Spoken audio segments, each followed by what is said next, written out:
Before grilled cheese had 7 kinds of cheese, it was just a slice of government cheddar and 2 pieces of white bread fried in bacon fat. These sandwiches weren't gourmet. They were grit between bread, the kind of food that didn't care how you felt, just that you made it to tomorrow. Lard and salt sandwich. It was a sandwich that didn't whisper luxury. It shouted survival. In the rural stretches of America, especially the South and parts of Appalachia, lard was more than a cooking fat. It was sustenance in a jar. When meat was scarce and butter too expensive, folks would smear thick layers of pork lard onto stale slices of white bread, sometimes warmed just enough to soften, then sprinkle on salt for taste. The bread was often homemade or store-bought at a discount rack, day-old, maybe mold-trimmed. This sandwich had no fancy name, but for the working poor, it filled bellies and kept the body going for hours of farm work, factory shifts, or walking long distances. Some added cracked black pepper, a dash of vinegar, or a sliver of onion, if the garden allowed it. Kids sometimes brought them to school, wrapped in wax paper or newspaper. It was greasy, heavy, and left a white film on the fingers. But it was calories. It was comfort. And above all, it was cheap. It told the story of a family doing the best they could with the scraps life handed them. And despite its humble ingredients, there was something oddly warming about it. Like the fat itself carried the memory of the hog butchering season, smokehouses, and kinfolk gathered around a wood stove in winter. Milk toast, bread, and hot milk.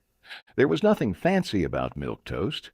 It was the kind of meal you made when your body needed warmth and your wallet was empty. It started with stale bread, soft white slices that had seen better days. You toasted them lightly if the stove worked, or just tore them into pieces if it didn't. Meanwhile, you warmed a pan of milk, whole if you had it, watered down if you didn't, stirring slow so it wouldn't scorch. A pinch of salt, maybe a dab of butter, or a shake of sugar, depending on what kind of night it had been. Once the milk was hot, you poured it straight over the bread in a bowl, letting it soak in and soften everything until it was more comfort than food. It was quiet, it was plain, and it went down easy. For sick days, end-of-month nights, or just when there wasn't much else to eat, milk toast did the job. It warmed your hands, it calmed your stomach, and it reminded you that sometimes survival didn't look like a feast. It looked like a bowl of hot milk poured over bread, and that was good enough. Peanut butter and pickle sandwich. This wasn't a dare. It was a Depression-era miracle that stuck around through sheer audacity. Spread salty peanut butter on soft white bread, then top it with a few slices of dill pickle. That's it. The sharp vinegar of the pickle cut through the dry stickiness of the peanut butter like lightning. For some, it was a flavor revolution. For others, an act of desperation. Either way, it filled a lunchbox, silenced a growling stomach, and left a memory that outlasted hunger. This odd pairing was often born from leftovers, the last bit of peanut butter clinging to the jar, and a few pickles floating lonely in brine. The sandwich traveled in wax paper to schoolyards and rail cars. It didn't need refrigeration, didn't spoil fast, and made a little go a long way. Some added mustard for an extra jolt. Some swore by sweet pickles instead of dill, but the essence was the same. Salty, sour, sticky, survival. It was a sandwich that shouldn't work, but did, just like the people who ate it. Spam and pineapple skillet. In the days when the war rationed everything and canned goods were king, Spam and pineapple skillet was the closest many people came to eating something that felt like a feast. You sliced the Spam thick, those rubbery, salty pink slabs, and seared them hard in a hot skillet until the edges crisped and popped. The smell alone was enough to fill the kitchen and draw every set of eyes toward the table. Once the Spam was browned, you poured in a can of pineapple rings, juice and all, letting the sweet liquid bubble up around the meat. The sugars caramelized, turning sticky and golden, wrapping the Spam in a glaze that clung to the fork and stained the plate. The salt from the meat, the sweetness from the pineapple, they fought and danced on your tongue, making you feel, just for a minute, like you were eating something fancier than the reality. Served over plain white rice if you had it, or spooned onto a slice of bread if you didn't, Spam and pineapple skillet was simple, fast, and loud with flavor. It wasn't Hawaiian luxury. It was American ingenuity on a plate, and it made you grateful for every single bite. Hominy and salt. Hominy wasn't glamorous. It didn't dress up the plate. It didn't even pretend to be exciting. But it stuck to your ribs, and in a world where food had to work as hard as you did, that was all anyone asked for. You cracked open a big can or boiled dried hominy if you were lucky enough to have the patience. You dumped it into a pot, salted it heavy, and simmered it until the kernels swelled soft and fragrant. Some nights you fried it crisp in bacon grease. Other nights you just ate it as it came, a big steaming bowl of chewy, salty corn. No butter, no pepper. Just heat, salt, and stubbornness. It didn't taste like much, but it filled you. It coated your stomach in warmth and starch and got you through the nights when the wind howled too hard and the workday stretched too long. Hominy and salt wasn't a meal you bragged about. It was a meal you remembered because it showed up when nothing else did and when every bite mattered more than anything else in the world. Hardtack and butter. Hardtack wasn't food you made because you wanted to. It was food you made because you had no other choice. A brick of flour, water, and salt baked until it was dry enough to survive a war. Hardtack lived longer than the people who made it. When there wasn't meat, when there wasn't soup, and when there wasn't even a can of beans left in the pantry, you reached for hardtack. You cracked it open if you were strong enough, softened it in coffee or milk if you weren't, and spread butter, real, rancid, or substitute, over the jagged top to make it something almost edible. The butter soaked into the cracks, softened the chew a little, and gave it a richness that your tongue craved after too many lean meals. Sometimes you dipped it into hot broth to make it manageable. Other times you ate it as it was, dry and dense, grinding it down with tired teeth. Hardtack and butter wasn't dinner for those who wanted luxury. It was dinner for those who understood that a full stomach, even one filled with a meal older than the clothes on your back, was still a blessing worth fighting for. Apple butter sandwich. Sweet and spreadable, apple butter was often homemade during the fall harvest and sealed in jars that lined cellar shelves. When sugar was too expensive and store-bought jam was out of reach, apple butter offered flavor, sweetness, and comfort. Slathered on soft bread, white, brown, or cornbread, it made for a humble sandwich that tasted like autumn. Sometimes it was paired with peanut butter if you were lucky, but often it stood alone, brown and glossy and spiced with cinnamon or clove. This sandwich was especially common in rural America, where families stretched what they canned and bartered what they didn't grow. Apple butter was made in giant pots, stirred with wooden paddles, then saved like gold. It showed up in school lunches, on road trips, and in worn brown bags, carried to field jobs. It wasn't filling in the traditional sense, but it fed something deeper. The sweetness, the connection to the land, the knowledge that someone's hands had stirred it for hours. In a time of scarcity, this sandwich wasn't just food. It was a reminder that something sweet could still be made from the hard labor of the land. Cornmeal fried fish, caught locally. When you couldn't afford the butcher, you went to the river, bluegill, catfish, perch. Whatever bit the line that day went into the skillet. You cleaned them quick, dusted them in seasoned cornmeal, and dropped them into a cast iron pan full of hot oil. They fried fast, crispy on the outside, flaky inside.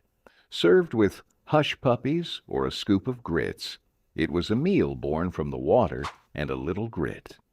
Cornmeal fried fish didn't need sauce. It needed time, a sharp knife, and enough oil to do the job right. When dinner hit the table, it didn't last long. Mashed potato sandwich. Leftovers never went to waste, not when mouths outnumbered dollars.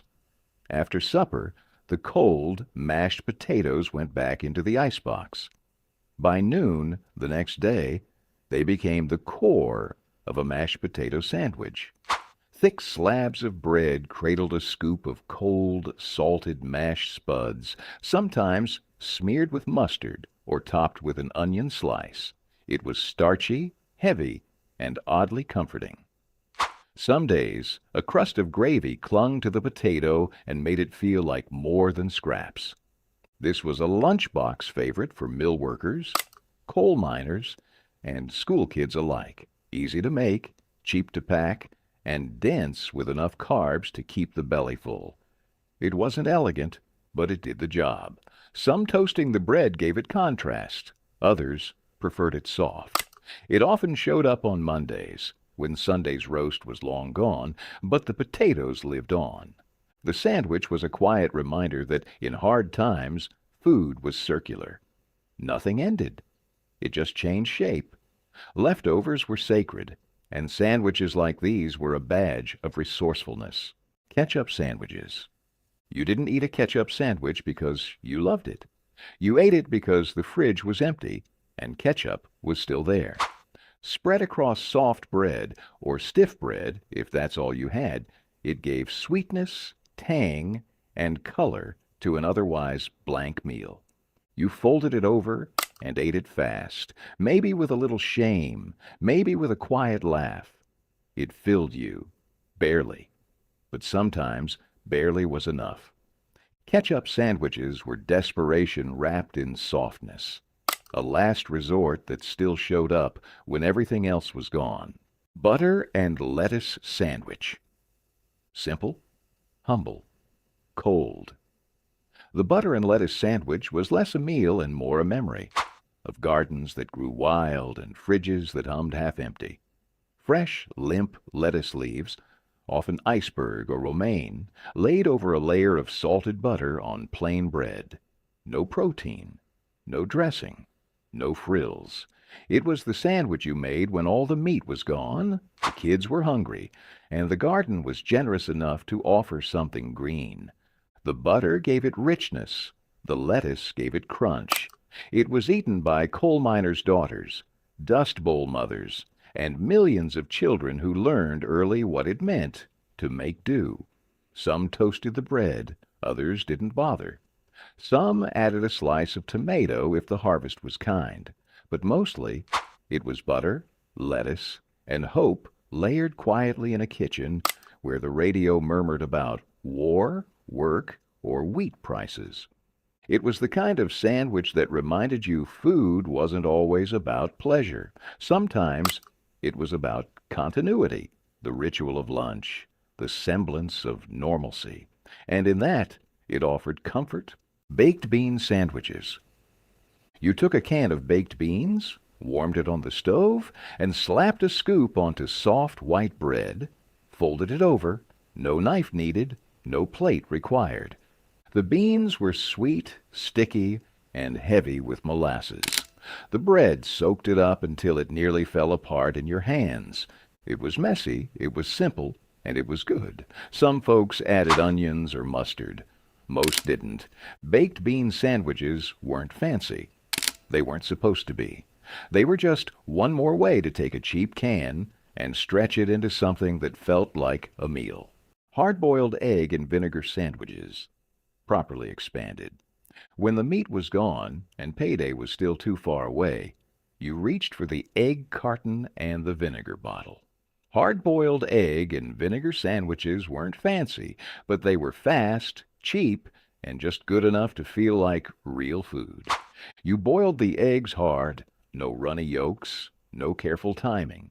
Just a full rolling boil until they were chalky and firm. Peeled them quick, crushed them rough with a fork, and stirred in a heavy splash of vinegar to wake them up. The vinegar made the eggs sing, sharp and clean, cutting through the heavy yolk like a hot knife. You pile the mixture onto slices of bread, sometimes adding a pinch of salt, maybe a crack of pepper if the jar wasn't empty. The bread soaked up the vinegar, softening just enough to hold everything together. It wasn't elegant, but it was rich with flavor and heavy enough to quiet a stomach gnawing from too many lean nights. Hard-boiled egg and vinegar sandwiches didn't pretend to be anything they weren't. They were sour, strong, and stubborn as the people who made them. And every bite carried a promise. You were still standing, and you were still eating. Fried green tomato sandwiches. When the tomatoes were still hard and green on the vine but couldn't wait any longer, you sliced them thick, dredged them in cornmeal, and dropped them into a hot skillet. They sizzled in bacon grease or lard, browning fast on the outside while the inside softened just enough to bite. The edges crisped, the middle stayed tart, and the smell filled the house with something that felt better than it cost. You laid the hot slices between two pieces of white bread, maybe with a smear of mayo, if there was any left in the jar. Some folks added lettuce. Most just pressed the sandwich together, while the tomatoes were still spitting heat and juice. It didn't look fancy, and it didn't last long on the plate. Fried green tomato sandwiches were born from impatience, necessity, and the knowledge that even unripe food had value if you treated it right.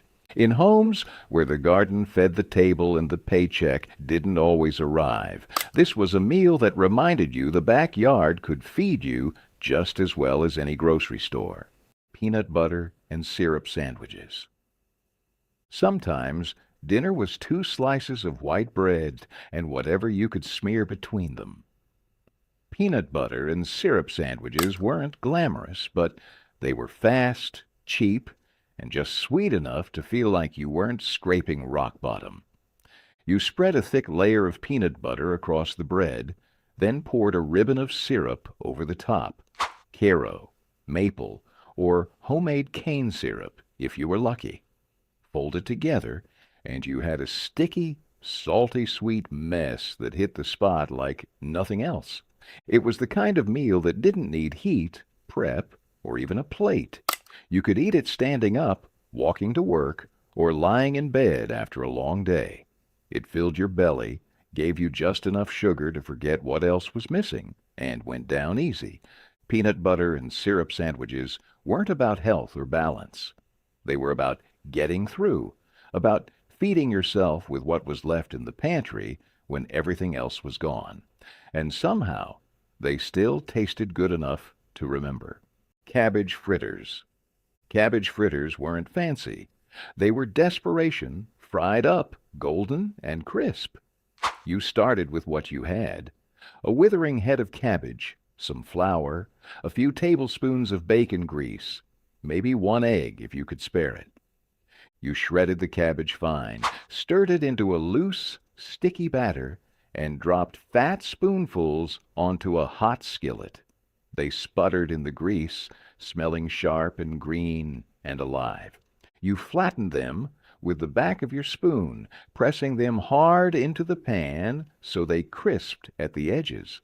No fancy sauces, no careful plating, just a plate stacked with hot fritters, greasy at the edges, heavy enough to keep a man moving through a winter shift. If there was vinegar, you splashed it over the top. If not, you ate them plain, hot, rough, and good enough to make the house smell like there was something worth sitting down for. Cabbage fritters didn't cost much, but they gave you the sense, for a few minutes, that you were still doing all right, still making dinner happen, still finding a way. Flour dumplings in tomato juice.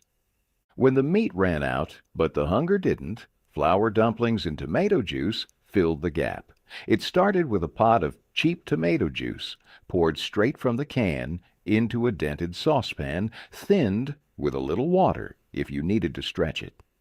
You brought the juice to a simmer, bubbling slow, smelling sharp and sour in the warm kitchen. Then came the dumplings, nothing but flour, salt, and a splash of water, stirred into a thick, heavy dough you could scoop up by the spoonful. You dropped rough lumps of dough straight into the boiling tomato broth. They floated up fat and lumpy, soaking in the juice, steaming in the heat. Some folks seasoned the broth with a little black pepper. Some added a dab of bacon grease or a crumbled bouillon cube, if they had one. Most just let it be, simple and sharp, the dumplings soft and chewy against the tangy broth. It wasn't a meal built for joy. It was a meal built to survive. Heavy dumplings, thin broth, and a little heat, enough to trick a growling stomach into silence for one more night. Hot dog and potato hash. It was a scramble, a messy, glorious scramble of chopped hot dogs and diced potatoes fried hard in a big skillet, the potatoes browned and crisped at the edges, the hot dogs split and sizzled, their skins blistering in the heat. Sometimes an onion found its way into the pan. Sometimes a leftover scrap of cheese melted over the top if you had something fancy like that lying around.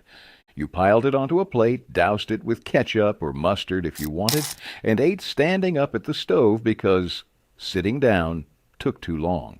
Hot dog and potato hash wasn't a meal you planned. It was a meal you survived, and most nights that was good enough. Canned tamale pie. It came out of a box, a can, or a desperate idea, and sometimes all three. Canned tamale pie was the last-minute hero of dinner tables that had more mouths than money. You browned what little ground beef you had, stirred in a can of corn, a can of tomatoes or chili beans, and maybe a dash of cumin or chili powder if the spice rack wasn't empty. That mixture went into a baking dish, bubbling and loud. Then came the topping, boxed cornbread mix, poured right over the top, thick enough to seal it in and fluffy enough to make it feel special. Baked until golden on top and steaming at the edges, tamale pie sliced like a casserole and ate like a hot meal should, fast, easy, and filling. No one asked what kind of meat was in it. No one complained it wasn't real tamales. They just ate it, smiled, and came back for seconds. Potato cakes with onion. It started with leftovers, the kind nobody really wanted until you gave them a second life. Cold, mashed potatoes, stiff from the fridge, got dumped into a bowl and mixed with chopped onion, a little flour, maybe an egg if you could spare one. You shaped the mixture into heavy patties and dropped them into a hot skillet, greased with whatever fat was left. The outside crisped golden brown, forming a crust that cracked when your fork hit it. Inside, the potatoes turned creamy again, the onions soft and sweet. You didn't need toppings. No ketchup, no sour cream. Just a stack of hot cakes on a plate and the steam rising to meet you. Some nights they were breakfast, some nights dinner, sometimes both. They didn't last long on the table, and they didn't need help to taste like comfort. Potato cakes with onion reminded you that even the things people thought were done, cold, unwanted, forgotten, could come back better than before. All they needed was a little heat and someone willing to try. Potato soup with saltine crackers. It didn't get much simpler or more stubborn than potato soup. You peeled and chopped potatoes rough, boiled them with a little salt until they softened, then mashed them half-heartedly right there in the broth. A splash of milk if you had it, a pat of butter if you could spare it. Otherwise, just water and starch, and the quiet satisfaction of knowing there'd be something hot in every bowl. Saltines sat in a chipped tin on the counter. You crushed them over the soup, letting them melt into the broth, thickening it just enough to feel heavy on the spoon. It wasn't gourmet. It wasn't even fancy enough to pretend, but it filled your belly, warmed your hands, and reminded you that even when the cupboards were thin, dinner still showed up if you worked for it. Split pea soup with ham hocks. Split pea soup didn't care what day of the week it was. It was cheap, thick, and hot. And if you had a ham hock to throw in the pot, you were eating better than most. You started with dried green peas, rinsed clean, and boiled low and slow with onions, garlic, maybe a chopped carrot, if there was one, lying around. The ham hock went in whole, bone and all, bringing fat, smoke, and salt to every corner of the broth. Hours passed, and the peas melted into a creamy stew. The meat softened until it slid off the bone in rich, chewy shreds. Some folks added potatoes. Some didn't. Either way, it came to the table thick enough to stand a spoon in. You served it with crusty bread, or just ate it out of a chipped bowl in silence. It didn't need sides. It didn't need help. Split pea soup with ham hocks wasn't pretty, but it was dependable, it was filling, and it turned the cheapest bag of legumes into something worth scraping every drop from the pot. Mashed rutabagas with bacon grease. Rutabagas weren't glamorous. They were hard, knobby, bitter if you didn't cook them right. But when boiled until soft and mashed with a heavy spoonful of bacon grease, they became something earthy, smoky, and surprisingly filling. You peeled them with a paring knife, chopped them into rough cubes, and boiled them until they yielded to the fork. Then came the mashing, bare hands, strong wrists, and just enough bacon fat to smooth it all out. Salt, pepper, maybe a bit of chopped onion. That was it. You served them warm, heavy, and humble. No side dishes. Just a plate of mashed rutabaga, steaming and honest. It was food from the ground, flavored by scraps, carried by effort, and when you ate it, you remembered the old folks who taught you how to cook it, because they had no other choice. Cabbage roll. Casserole. Lazy man's version. Cabbage rolls were beautiful. Cabbage roll casserole was practical. You didn't have time to roll leaves and tie them up nice. You had 5 kids, 1 oven, and no meat to waste. You browned a little beef, or none at all, mixed it with cooked rice, onions, and canned tomato sauce. Chopped cabbage got layered in a baking dish. Then the rice mixture. Then more cabbage and more sauce. You baked it covered until the cabbage went soft and the rice soaked up all the tangy, smoky juice. It came out messy, bubbling, fork tender, and full of soul. You didn't care how it looked. It tasted like something much fancier. Lazy man's cabbage roll casserole wasn't lazy. It was survival with a little creative license. And when it hit the table, nobody questioned how much effort went into it. They just ate, and that was enough. Boiled potatoes with butter and onions. If you had potatoes, you had dinner. Boil them whole or chopped, skins on or off, whatever time and energy allowed. Melt butter in a pan. Fry up a chopped onion until it went soft and golden. Drain the potatoes, throw them in, smash them gently with a fork, and let them soak up everything. Some folks added salt. Others added pepper. A few tossed in whatever herbs were growing wild out back. Served hot, it was a one-pan meal that smelled like home and tasted like you were doing okay, even when the cupboards told a different story. Bread and lard with salt. There was nothing fancier than the way you learned to survive. Bread and lard with salt was survival dressed in simplicity. A thick slice of bread, stale or fresh, it didn't matter, slathered with a cold smear of lard from the tin in the icebox. Not butter, not margarine, just fat. You sprinkled a few grains of salt across the top, ate it slow, ate it fast. Ate it because that was what there was. There wasn't a recipe. There wasn't a debate. It was a meal born of hardship and hardened hands, the kind that didn't ask for flavor as much as it asked for calories. And when it went down, it reminded you, full is full. White gravy and biscuits. Some days all you had was flour, grease, and a few scraps of baking powder to rub together into something that looked like dinner. White gravy and biscuits didn't need anything else.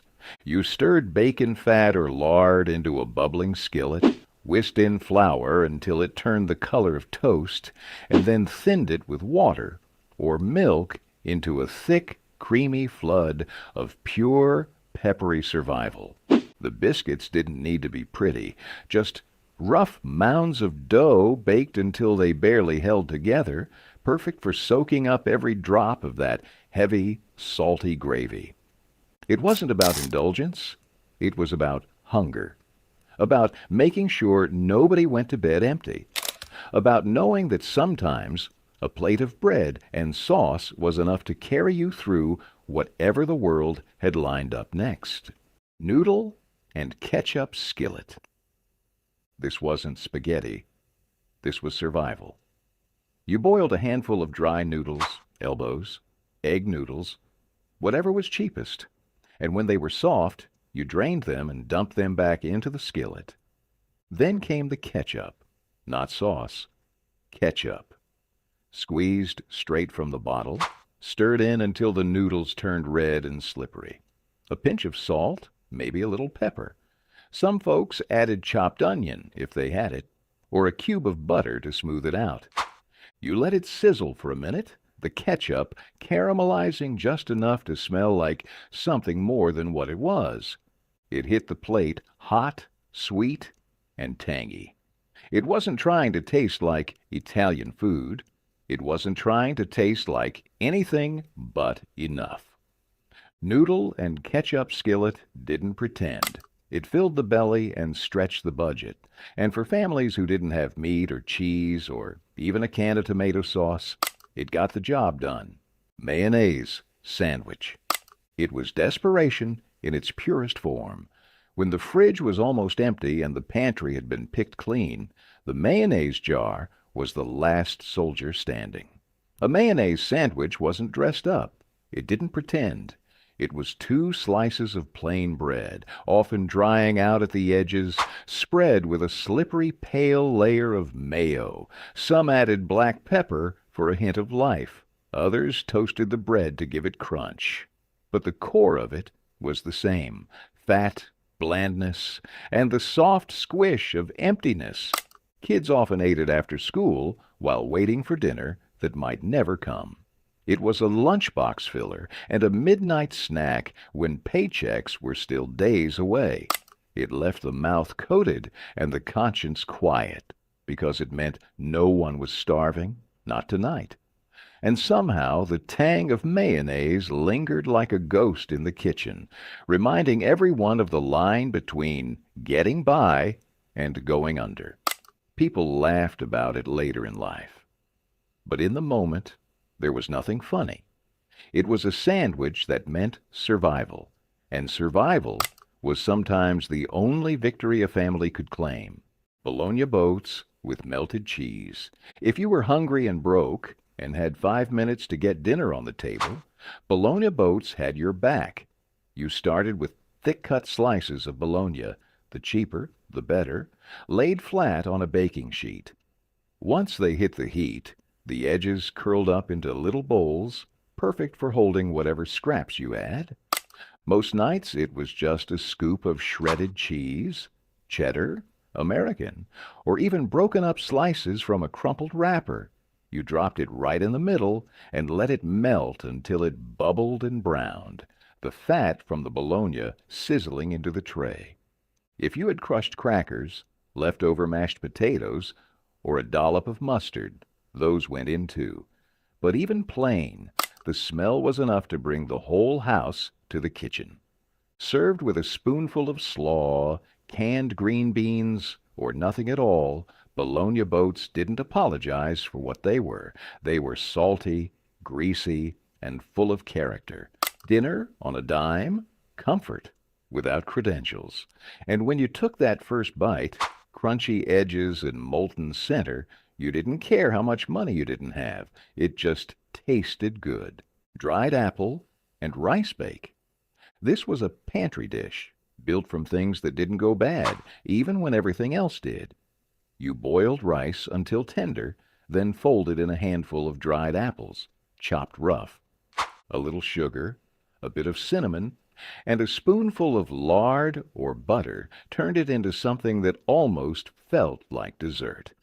You poured it into a baking dish, baked it until the top set and the apples softened, then spooned it into bowls while it was still warm. It wasn't a flashy meal. It was quiet, simple, and sweet in a way that stuck with you.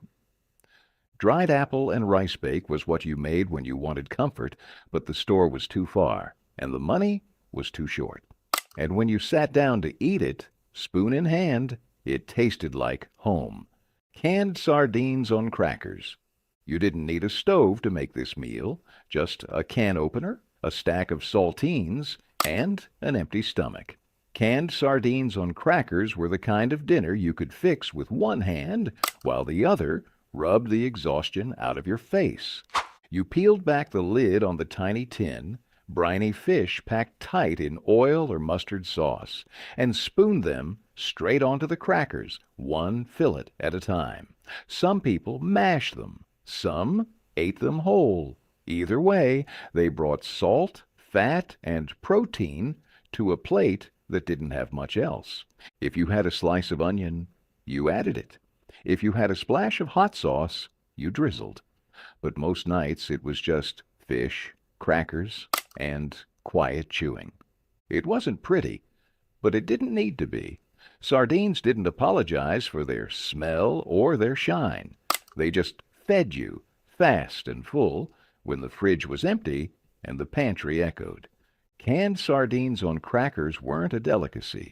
They were a defense against going to bed hungry. And for a lot of folks, that was more than enough. Tuna noodle casserole, heavy on noodles. It was never about the tuna. It was about making one can of fish stretch over a whole pan of noodles and come out tasting like something someone might call a casserole. You boiled egg noodles, drained them, and stirred in canned cream of mushroom soup, a splash of milk, and one lone can of tuna, drained and flaked to disappear evenly through the mix. Some folks added peas or shredded cheese if they had it. Most didn't. Everything got dumped into a baking dish and topped with crushed crackers, breadcrumbs, or whatever could add a bit of crunch. Baked until golden, tuna noodle casserole wasn't flashy, but it was warm, soft, and predictable.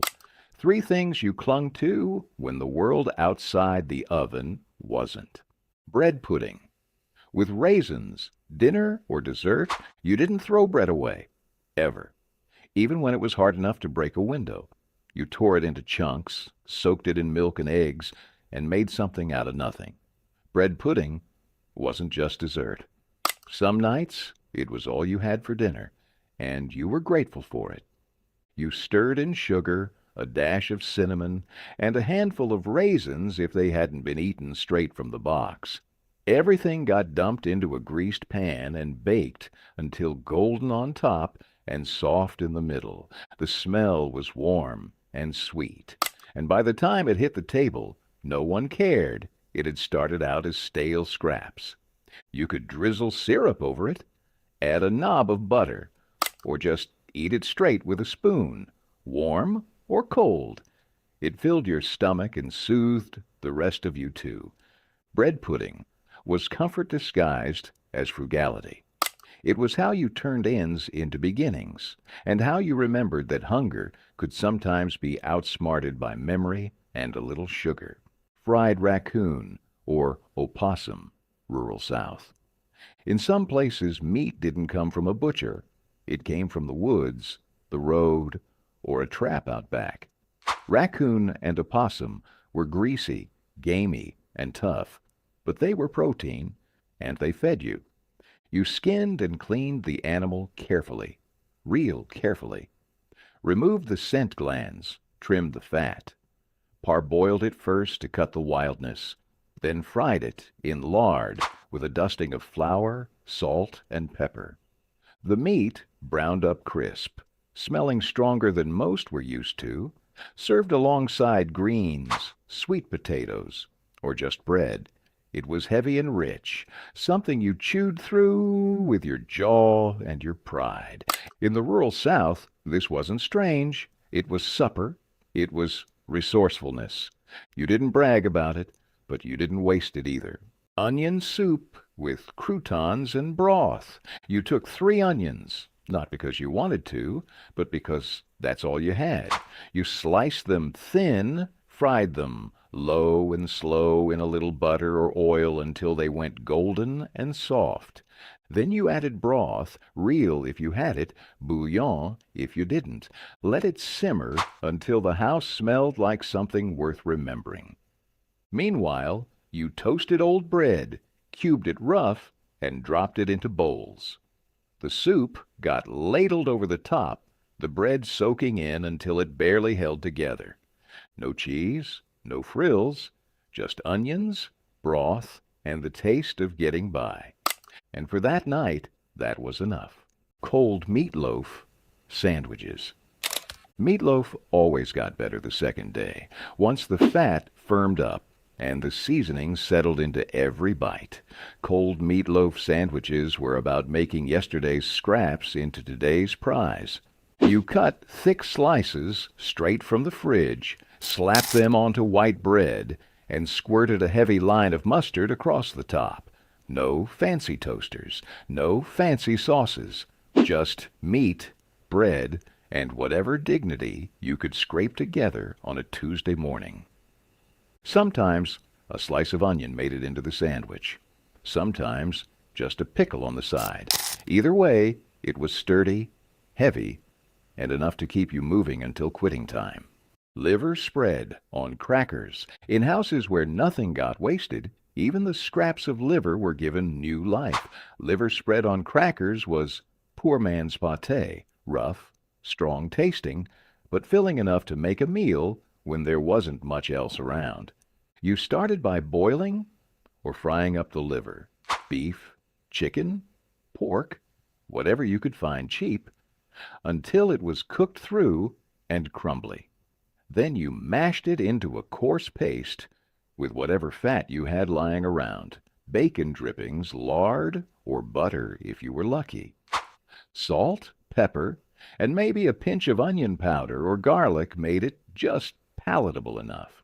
You spread it thick onto saltines or old biscuits, stacking them up until the liver filled the gaps between the cracks.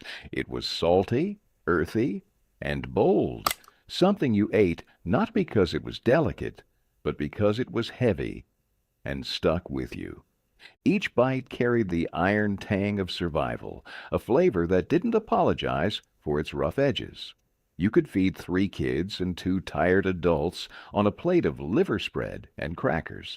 And in those kitchens, that meant success.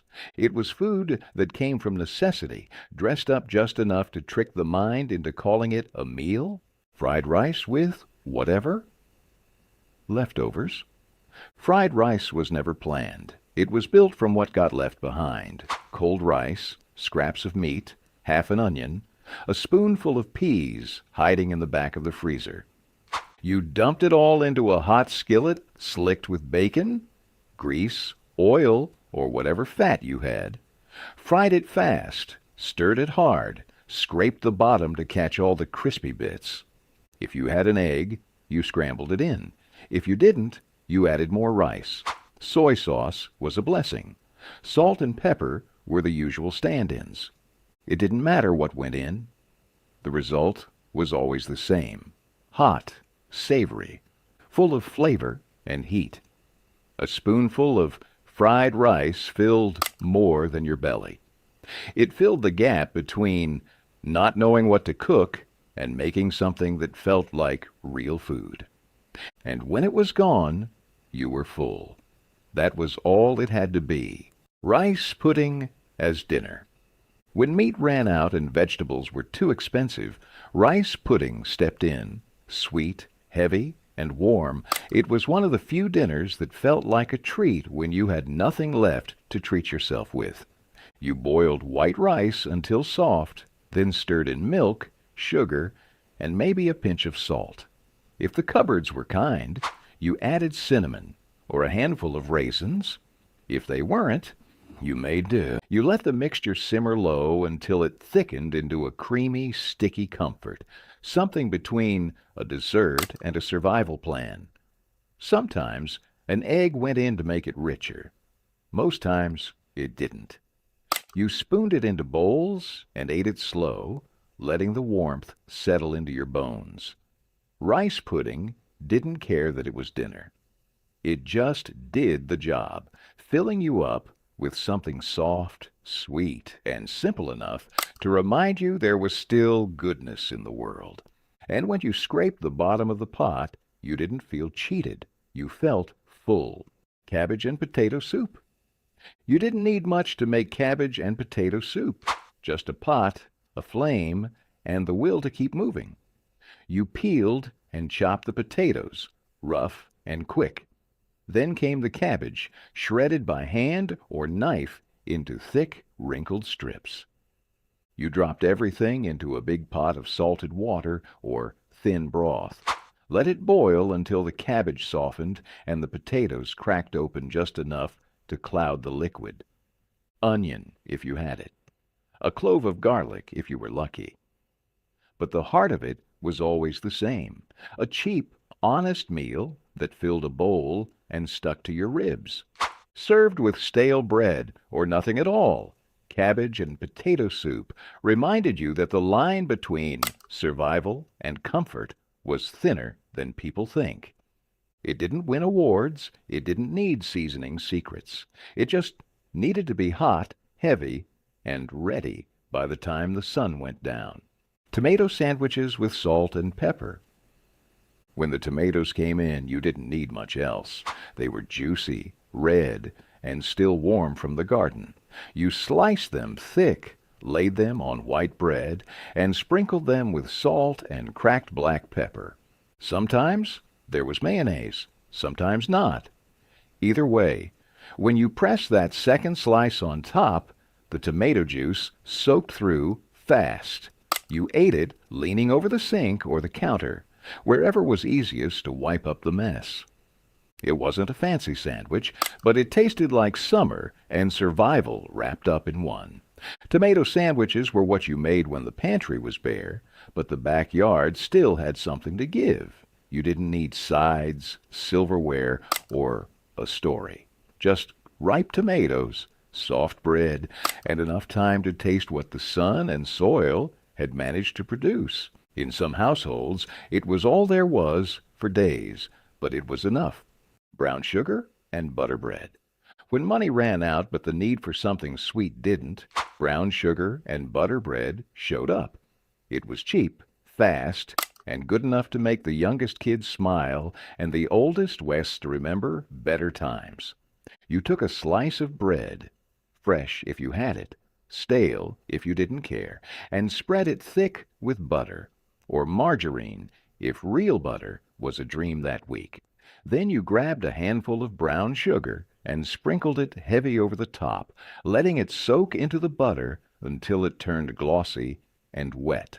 Sometimes you toasted it. Sometimes you just ate it straight, the sugar crunching between your teeth, the butter slick and salty against the back of your throat. It wasn't complicated. It wasn't healthy.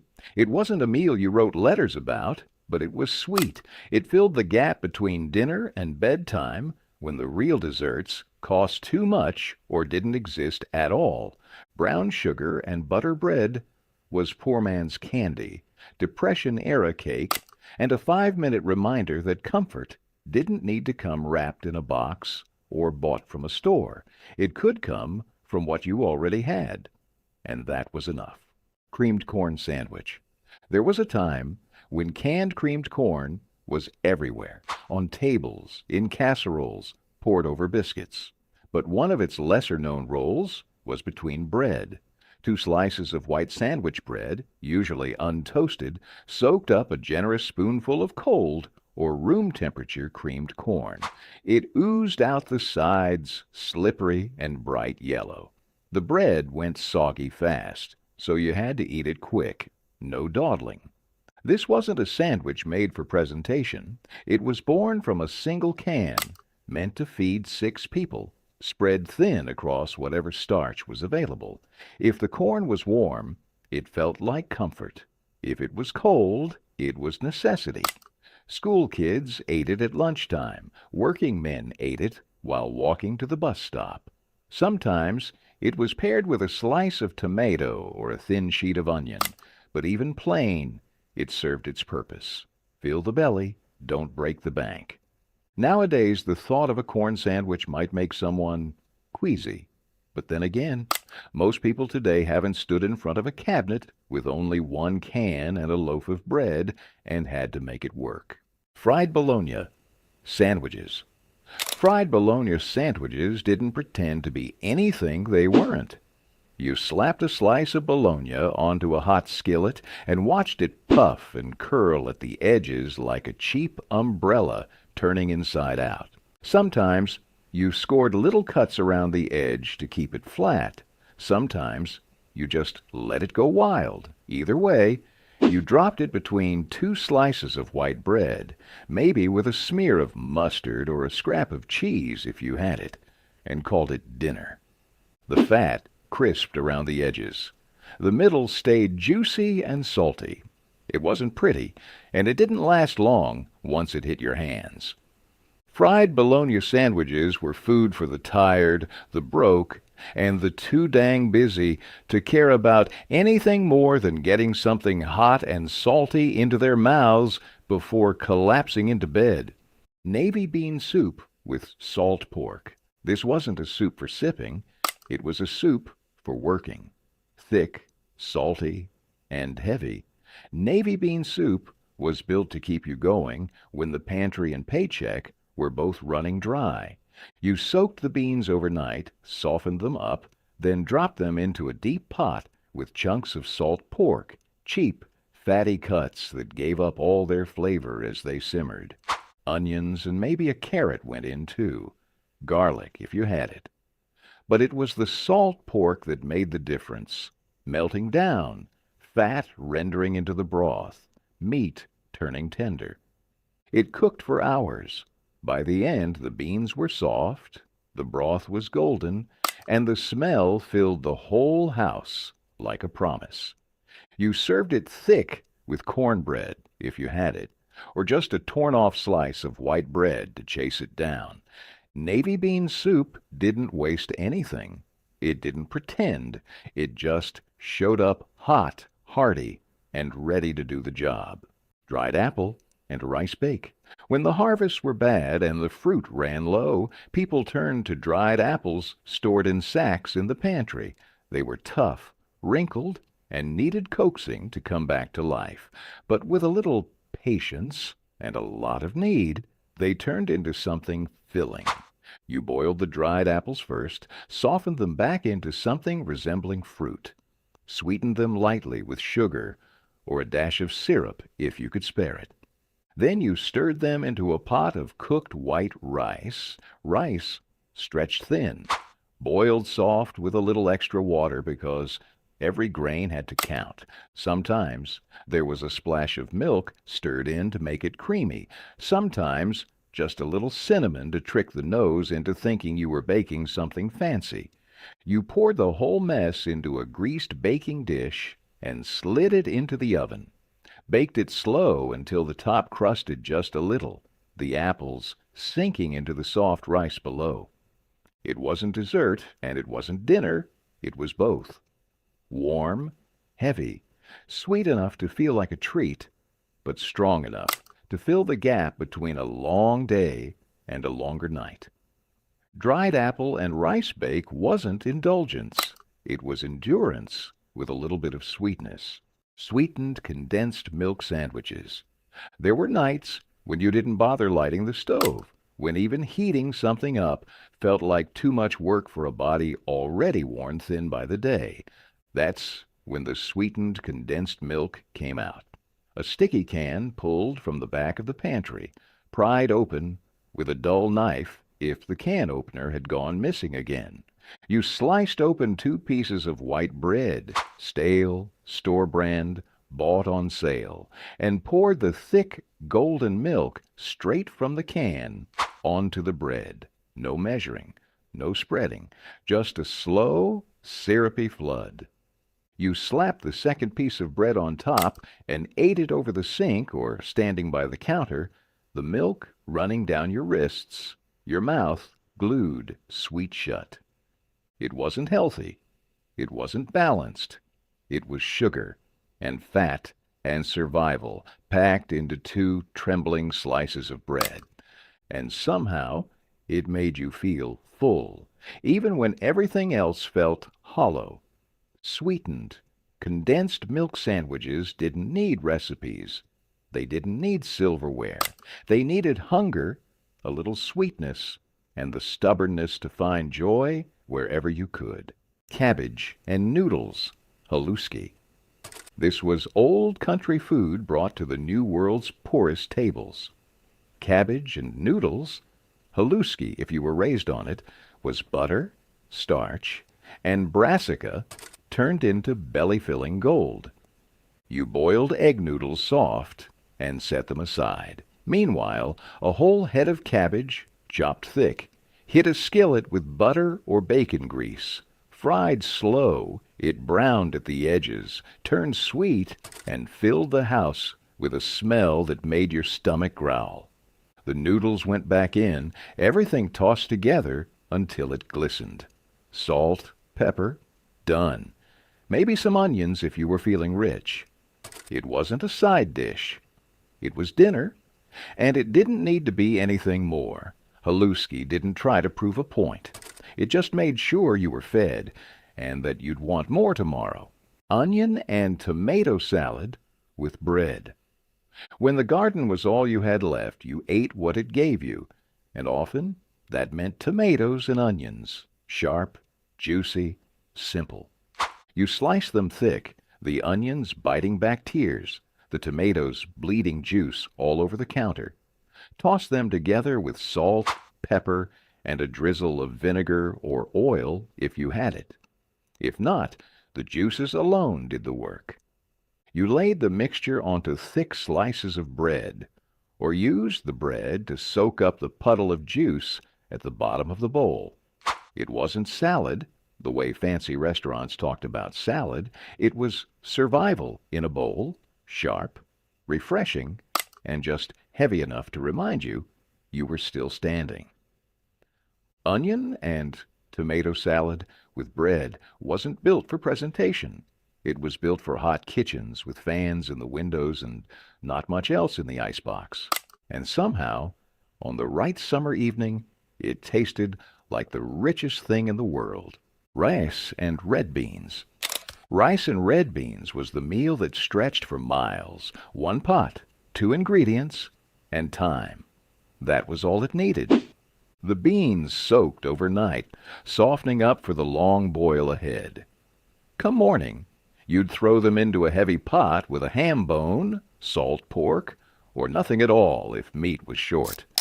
Simmered slow, the beans turned creamy and thick. By sundown, they clung to the spoon and carried the scent of something far more expensive than what actually went into the pot. The rice was cheap and dependable, boiled plain and ready to soak up all the flavor. Poured over a pile, the beans made a whole meal out of very little. Some folks added hot sauce, others just spooned it in and leaned back full. Rice and red beans didn't make a scene. It just showed up hot, heavy, and right on time. Mashed potato pancakes. Leftover mashed potatoes weren't thrown out, they were transformed. Mashed potato pancakes were second-day salvation, a meal built from scraps that tasted better than most things made fresh.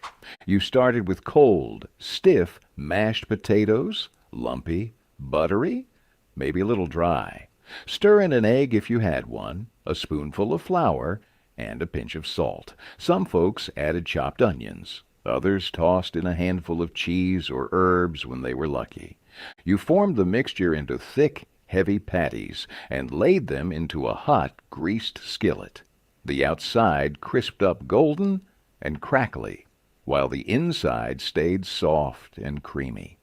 The smell alone was enough to pull kids to the kitchen like a dinner bell.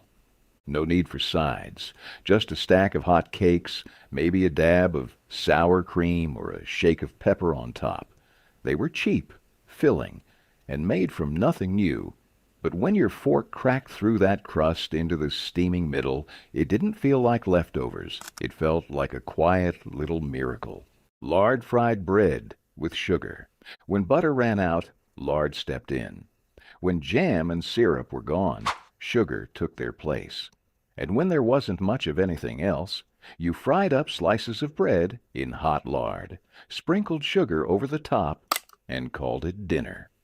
The bread crisped at the edges and browned in the middle, soaking up the fat until it was golden and rich. The sugar melted just enough to form a crackling top layer that crunched between your teeth. You served it hot off the skillet, fingers greasy, faces sticky. It wasn't light, it wasn't healthy, but it was sweet, warm, and fast. Lard fried bread with sugar was the kind of meal you made when you needed to give someone something to smile about and had almost nothing to work with.